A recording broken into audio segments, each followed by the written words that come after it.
My name is Roseanney Liu, and you know me as Mrs. Getting. And let's see, wow, my social media aren't showing up. I hope the other text showed up. Anyway, my Facebook page is right on Roseanney. If your parents have Facebook, many of them do, they can find me there. If you have Instagram, you can find me at Roseanney Liu. Technically, the Instagram minimum age is what? 13. So if you have Instagram right now, you're doing something a little illegal. All right, so today I'm sharing with you actually 3 things that I love doing. So I'm really happy and excited to share these things with you because I love doing all 3 of these things. So you're actually getting a 3-in-1 with me, which is pretty cool. What I do is I write and publish stories and books. So you guys were right when you guessed what I do. These are the first 2 books that I've written. Morgan and I wrote How to Survive Elementary School last spring. This is my memoir, and my 3rd and 4th books are coming out this summer. Another thing I do is I influence people via speaking in public about publishing and writing, or teaching other nonfiction authors how to do what I do. And I help them, whether it's college students wanting to set goals and to crush their goals, or helping women start their own businesses, or especially helping other first-time authors how to publish, like I have. I help them do what is it that they want to do. If you want to help people, you have to think about who is it that you want to help, right? Is it young soccer players that are up and coming? Is it families that want their photographs taken? So Morgan wants to take photography. So you want to think about exactly what kind of market you want to help. That way you can specialize in the work that you do. So I want to share with you before I go into one of the first things I do is that everything you want to do is hard at first. Do you agree? Right? I mean, you don't know what you're doing. Like, it's kind of hard at first. But if you combine these 3 things, passion, what does it mean to have passion? Chloe? To like really want something. To really want something. Not just want, to love it. Like you wake up thinking about it. You go to bed dreaming of it. That's passion, something that you really want to do. You combine what you love to do with a skill, and right now you may not have as much skill yet, but that's why you go to school. That's why you learn by doing the thing you want to do. You acquire more and more skills. You become more experienced. And finally, you fill and you help a niche. You figure out who is it that you want to help. You figure out what kind of specific group can I help with my passion and skill.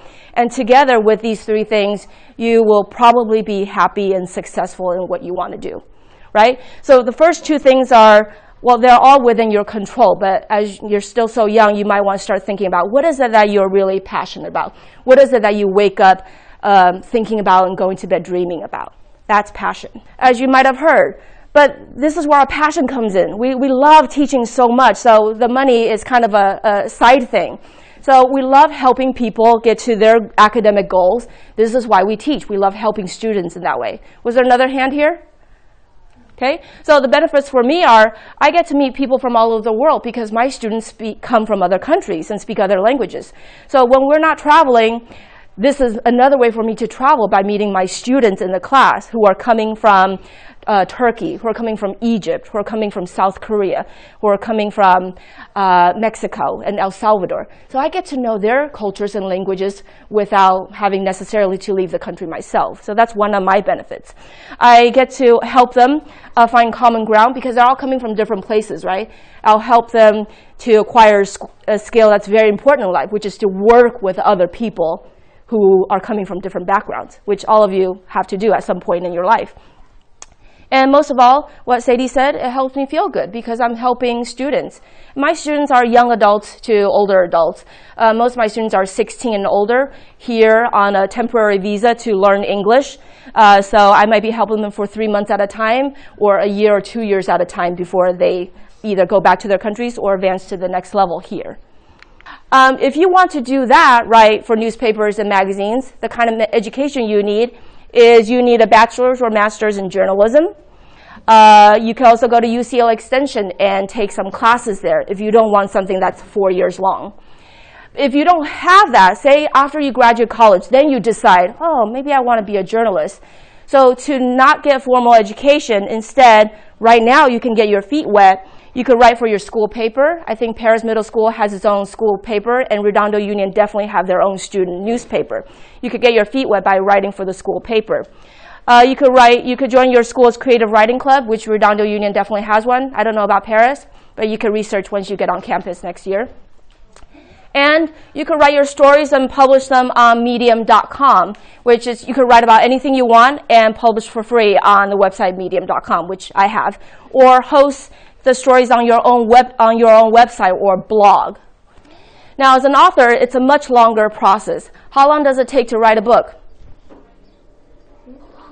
A long time. Much longer than writing an article, right? Because this book is 62,000 words. That book was 27,000 words. It takes at least a few months to at least a year to put the content of the book together. And then you have the publishing part, which is not as long, but the writing part can be quite long, especially if you're editing a lot or you might not be inspired and you're not creating content every day. So it might take you a while to put a book together. So these are things I'm doing as an author. I'm writing, I'm editing, I'm constantly marketing, which is where the social media come in with the Facebook and the Instagram and the Twitter. So as an author, you're constantly marketing. Even before the book is published, you're doing marketing. So these are some of the things I do. It's quite a lot. And if you don't have a publishing house behind you, you're doing much of that yourself. Or you could hire some people to help you. Like I've hired an editor to help me editing my manuscript. I've hired a formatter and a cover designer. Because I can't design this, I couldn't design that. So I've had to hire other experts to help me put the book together. And last but not least, I'm also a speaker, as I said. You don't necessarily need a formal college education to be a speaker, but you do need to have the desire to help. Why do speakers speak? They are helping their niche market to accomplish certain goals. There's a pain point, there's a problem your audience has, and you as a speaker can help them with that problem. This is why speakers speak. Right? So my responsibilities in terms of the topics I speak about, goal setting, publishing, helping college students, I'm trying to influence them, I'm trying to empower them, and I'm trying to motivate or inform them. So you as a speaker, you need to think about what is it you want to happen with your audience? What do you want them to do after hearing your talk? So you are always keeping your message aligned and consistent before you even get up on the stage and speak. So you definitely need to have an outgoing, magnanimous personality on stage. You could be shy off stage, but on stage you need to turn it on and really engage with your audience. Because at the end of the day, you need them to hear your message and understand what you're saying so that they can be helped. So before I came here today, I definitely confirmed with Mrs. Cantor, well, what is it I need to tell the students so that they walk away, okay, having learned a few things about my work. Okay, so I have questions for you. I'm going to let you ask questions too, but I have a few questions for you. I've said that I'm an ESL teacher. I've been for 14 years, and I mentioned that my master's degree is in TESOL. What are my goals as a nonfiction author? If you're trying to write or publish a nonfiction book like these, what are you trying to do for your reader? Who haven't I called? Yes, you. Help, influence, and I want them to do what at the end of the book? Carol. to go Take actions. Yes. At the end of this book, I want parents and kids to do certain things in order to have a good elementary school experience. At the end of this book, even though this is about my life, I'm teaching certain things to my reader in order to live the biggest life possible. So there's certain things that are built into the stories of the nonfiction books, right? You know, I took a detour. For the longest time in high school and college, I wanted to be this hotshot advertising executive, right? I wanted to have the corner office in an advertising agency, put my feet up, and make cool deals with clients and advertise for Coca-Cola, advertise for Nike, and do big campaigns for them. And I did that for a little bit. I worked in account services for big clients in advertising agencies. And I just got burnt out and decided, you know what? I don't really like doing this anymore. And if I wanted to stay in advertising, I'd rather be a creative.